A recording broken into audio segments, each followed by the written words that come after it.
ریاست ٹیکساس کی Borden county میں نہ تو کوئی ڈاکٹر ہیں اور نہ ہی کوئی گروسری سٹور۔ اس کاؤنٹی کی آبادی 700 افراد سے کم ہے اور ان میں سے 40% گیل نامی قصبے میں رہتے ہیں۔ اگر آپ یہاں سے گزریں تو یہ پلک جھپکتے ہی ختم ہو جاتا ہے۔ بورڈن کاؤنٹی ایک ایسی جگہ ہے جہاں کوئی بھی رہائشی کورونا میں مبتلا نہیں ہے۔ یقیناً ہر کوئی محتاط ہے، حالانکہ ہم میں سے کسی کو بھی کووڈ نہیں ہے اور ہم ایسے ہی رہنا چاہتے ہیں، اور اس سے احتیاط کی ایک اور تہہ کا اضافہ ہو جاتا ہے۔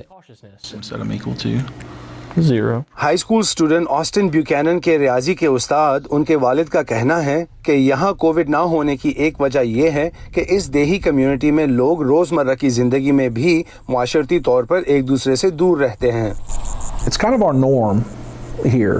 یہ ہمارا معمول ہے، یہاں ہم الگ تھلگ ہیں، ہم ہر روز شہر نہیں جاتے، ہم لوگوں کے زیادہ آس پاس نہیں رہتے، لہٰذا کچھ لوگوں کے خیال میں یہ ایک بوجھ ہے، لیکن اس وقت یہ ایک نعمت ہے۔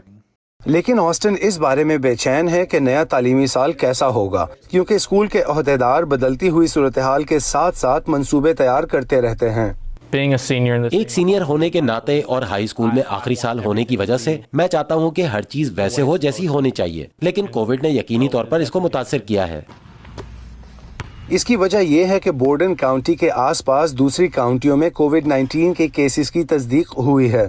اگر بورڈن کاؤنٹی سے باہر دوسرے اسکولوں نے آن لائن تعلیم کا فیصلہ کیا تو یہ واضح نہیں ہے کہ اس کا ایتھلیٹکس ٹیموں پر کیا اثر پڑے گا۔ آسٹن اسکول میں ہر کھیل میں حصہ لیتے رہے ہیں۔ مقامی حکومت کے عہدیدار راس شارپ کا کہنا ہے کہ کووڈ-19 کسی بھی وقت بورڈن کاؤنٹی میں داخل ہو سکتی ہے۔ اسکول شروع ہونا شاید میرے لیے پریشانی کا سبب ہے، کیونکہ تقریباً ہمارے آدھے اسٹوڈنٹس کاؤنٹی کے باہر سے آتے ہیں۔ آسٹن کے ذہن میں کورونا وائرس کے لگنے کا خطرہ ہے۔ ہمارے ہاں گروسری اسٹورز نہیں ہیں، لہٰذا ہمیں سامان خریدنے کے لیے 30 میل دور دوسرے شہر جانا پڑتا ہے، اور ہمیں وہاں سے وبا سے بھی نمٹنا پڑتا ہے۔ لیکن آسٹن ریاست ٹیکساس میں کاروبار کھولنے کے بارے میں زیادہ پر امید نہیں۔ وہ کہتے ہیں کہ وہ محفوظ رہنے کے لیے اپنا کردار ادا کر رہے ہیں اور امید کرتے ہیں کہ وہ کالج کے لیے کاؤنٹی چھوڑ کر جانے سے پہلے مزید 1 سال اپنے دوستوں کے ساتھ گزار سکیں۔ الزبتھ لی کے ساتھ Imran Jadoon, voice of America.